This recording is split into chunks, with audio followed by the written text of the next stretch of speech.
14 गावांमध्ये comedy show चालू आहे का काय, असा जनतेच्या मनात प्रश्न पडतो. सत्ताधारी पक्षाचेच लोक सांगतात आम्ही राजीनामे देतो आणि सत्ताधारी पक्षातलेच आमदार तिथे जाऊन त्याचे राजीनामे देऊ नका असं सांगतात.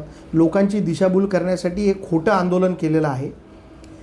या 14 गावांचा जो प्रश्न आहे तो इथले जे वनमंत्री आहेत गणेश नाईक साहेब त्यांच्याकडे मांडायचा होता. तुम्ही सत्ताधारी पक्षातले लोक आहेत, तुम्ही का मांडला नाही?